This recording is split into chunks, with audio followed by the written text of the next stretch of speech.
Assalamualaikum warahmatullahi wabarakatuh. Ketemu lagi di channel ini yang sudah kalian tunggu-tunggu, Opung SK Channel. Punya banyak uang dan harta yang berlimpah, para artis dan selebritis tanah air sering menjadi sasaran empuk berbagai modus penipuan.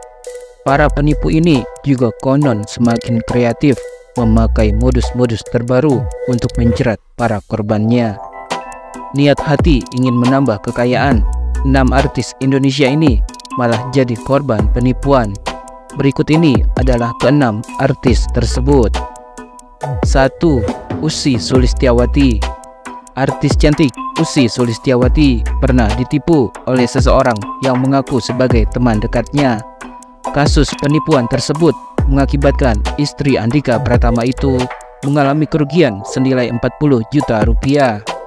Ussy Sulistyawati sama sekali tak menyangka penipu tersebut bisa mengelabuinya dengan mengaku sebagai temannya yang bernama Indah Alexa.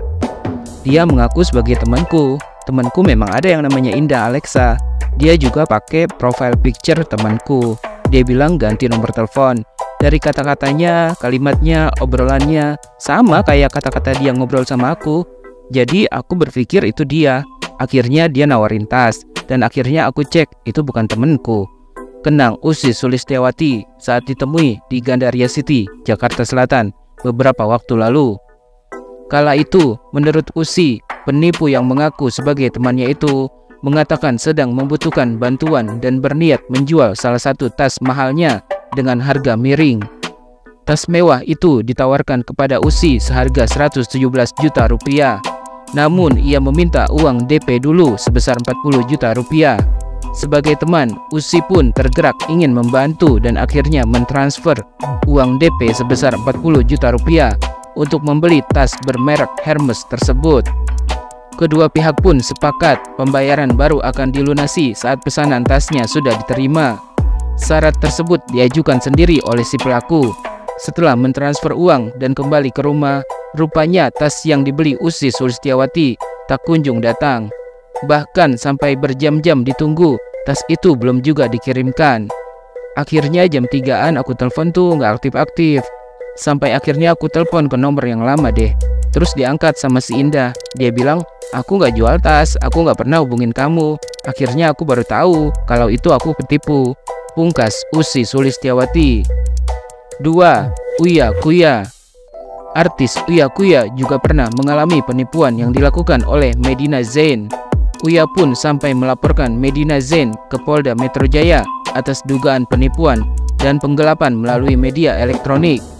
Medina Zain diduga telah memalsukan bukti transfer pengembalian dana sebesar 110 juta rupiah kepada Uya Kuya.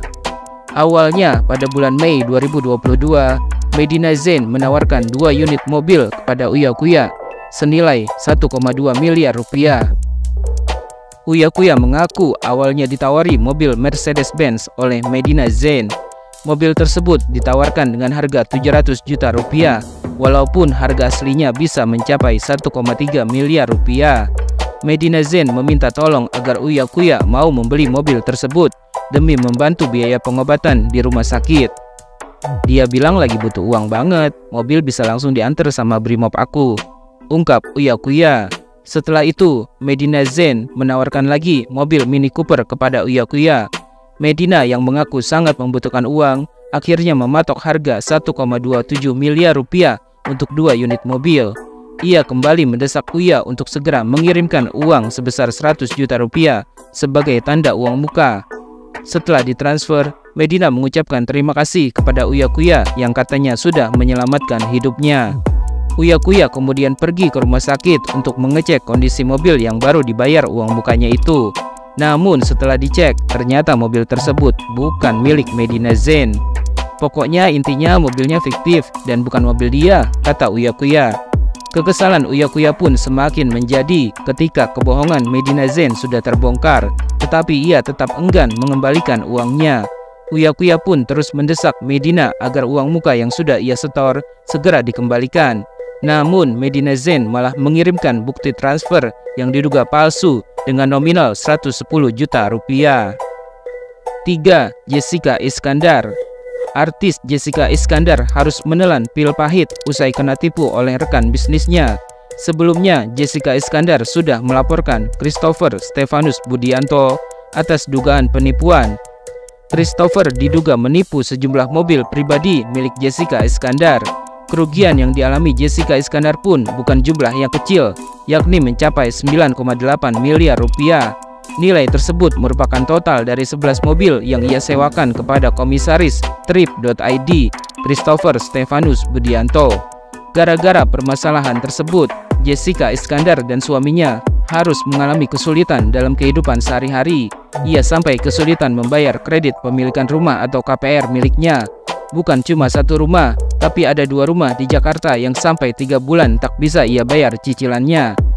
Jessica Iskandar mengaku ia harus rela makan di warung Tegal alias warteg hingga kemana-mana harus naik taksi online akibat permasalahan tersebut. Namun belum lama ini Jessica Iskandar kembali jadi sorotan publik karena di tengah kabar kebangkrutannya, ia malah bisa melakukan operasi plastik di Korea Selatan. Jessica Iskandar menjalani operasi plastik untuk memperbaiki rongga hidungnya. Sebenarnya lebih untuk kesehatan, jadi dari dulu rongga hidung aku miring, sebelah kiri lebih sempit dari kanan. Jadi kenapa suka sakit kepala? Pas diperiksa memang rongga tulangnya beda, yang satu kecil, satunya normal. Bikin nafasnya nggak balance, ungkap Jessica Iskandar.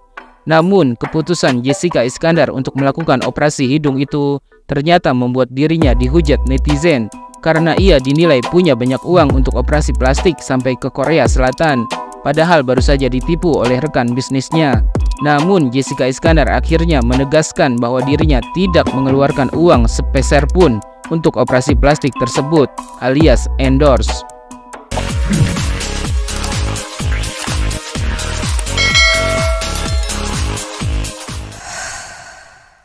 4. Sally Marcelina. Aktris senior Sally Marcelina juga pernah menjadi korban penipuan. Tidak tanggung-tanggung, jumlah kerugian yang dialami mencapai 3 miliar rupiah. Kejadian tersebut membuat Sally Marcelina sangat terpukul. Pasalnya, gara-gara kasus penipuan itu, ia kehilangan hampir semua yang ia kumpulkan dari hasil kerja kerasnya di dunia hiburan. Ia sempat ditipu, biasa waktu itu investasi bodong. Seluruhnya yang saya punya, penghasilan dari remaja, habis semua di situ, ungkap Sally Marcelina. Kejadian penipuan yang dialami Sally Marcelina sebenarnya sudah sangat lama, tepatnya setelah krisis moneter pada tahun 1998 silam. Sudah jatuh tertimpa tangga, kala itu suami Sally Marcelina juga mengalami sakit gagal ginjal selama 3,5 tahun. Di zaman itu 3 miliar rupiah, dolar Amerika masih 3.000. Kalau sekarang berapa tuh? Kejadiannya setelah Krismon. Setelah itu suami sakit gagal ginjal 3,5 tahun. Sudah almarhum, jelas Sally Marcelina. Setelah sang suami tiada, Sally Marcelina harus berjuang melanjutkan hidup bersama ketiga anaknya usai menjadi korban penipuan. Selain dari syuting, Sally Marcelina juga mencari uang dengan berjualan baju impor di pinggir jalan daerah Bintaro, Jakarta Selatan. Aku buka bazar di Bintaro jam 7 pagi sampai jam 12 siang.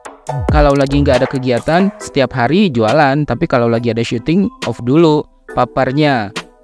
5. Pak Tarno. Cukup lama tak terdengar kabarnya, artis sekaligus pesulap yang terkenal dengan tingkah jenakanya, Pak Tarno membawa kabar menyedihkan. Pak Tarno mengaku telah mengalami penipuan. Artis yang punya nama asli Sutarno itu pun hanya bisa pasrah lantaran orang yang sudah menipunya adalah mantan manajernya sendiri. Total nominal kerugian yang dialami Pak Tarno kabarnya mencapai ratusan juta rupiah. Sebelum kena tipu oleh mantan manajernya itu, Pak Tarno sempat diisukan mengalami kebangkrutan. Isu tersebut beredar karena karir Pak Tarno belakangan disebut-sebut meredup lantaran ia sudah jarang tampil di layar televisi. Bahkan Pak Tarno pernah tertangkap kamera sedang berjalan di pinggir jalan seorang diri. Ia berjalan sambil menenteng tas berwarna biru dan mengenakan kaos. Saat itu Pak Tarno tak sadar kalau dirinya direkam warga.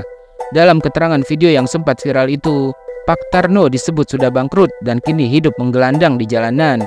Mendengar tudingan miring yang tak berdasar itu, Pak Tarno pun angkat bicara dan membantah kabar yang menyebutkan kalau dirinya bangkrut.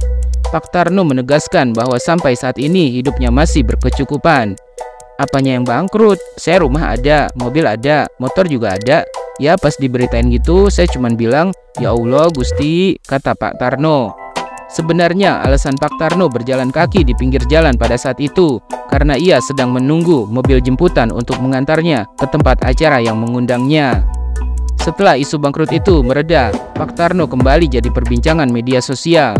Pak Tarno dikabarkan telah ditipu oleh mantan manajernya sendiri. Lihat hati ingin membeli mobil, uang Pak Tarno malah ditilep oleh orang yang sudah dipercayainya itu. Meski sudah tahu dan kenal pelakunya, namun Pak Tarno enggan berkomunikasi dengan sang mantan manajer karena ia mengaku ketakutan dan akhirnya memilih untuk melaporkan kasus penipuan yang dialaminya itu ke kantor polisi. Sebenarnya Pak Tarno juga pernah ditipu oleh mantan manajer sebelumnya yang merupakan seorang perempuan. Saat itu Pak Tarno mengalami kerugian sebanyak 100 juta rupiah. Rupanya modus penipuan tersebut juga sama dengan yang baru-baru ini dialaminya, yakni sang mantan manajer berjanji akan membelikan mobil untuk Pak Tarno, namun uangnya ludes begitu saja dan mobil juga tak kunjung didapat. Pak Tarno memilih untuk tidak melaporkan mantan manajernya itu karena ia merasa iba melihat sang mantan manajer sudah dapat karmanya. Kata Pak Tarno, orang yang sudah menipunya itu mendadak mengalami stroke. 6. Denny Sumargo. Denny Sumargo juga pernah mengalami penipuan yang dilakukan oleh mantan manajernya yang berinisial DA pada tahun 2021 lalu. Denny Sumargo memutuskan untuk melaporkan DA karena proses mediasi tak berjalan. Tak tanggung-tanggung, total kerugian yang dialami oleh Denny Sumargo atas penipuan tersebut mencapai 700 juta rupiah. Meski sebagian uang tersebut sudah dikembalikan, Denny Sumargo tetap merasa dirugikan karena nama baiknya sudah tercoreng akibat perbuatan mantan manajernya itu. Modus penipuan yang dilakukan DA pun terungkap, yakni dengan meminta klien membayar jasa Denny Sumargo ke rekening pribadinya. Setelah itu, DA baru mengirimkan uang tersebut ke rekening Denny Sumargo. Padahal dalam perjanjian kerjasama keduanya adalah uang harus dikirim ke rekening Denny Sumargo terlebih dahulu. Aksi penipuan yang dilakukan DA mulai tercium berkat istri Denny Sumargo, Olivia Alan. Dalam sebuah kesempatan, sang istri merasa ada yang janggal ketika suaminya ditawari pekerjaan dari sebuah brand pewangi ketiak. Padahal menurutnya brand tersebut belum membayar jasa Denny Sumargo dari pekerjaan sebelumnya. Setelah itu, Olivia dan Denny Sumargo melakukan pengecekan mutasi rekening dan menemukan sejumlah bukti dari aksi penipuan yang dilakukan DA. Denny Sumargo sendiri mengaku kecewa atas apa yang sudah dilakukan DA, sebab sebelum meninggal dunia, ayah DA menitipkan amanah kepada Denny Sumargo agar anaknya dididik menjadi pribadi yang lebih baik.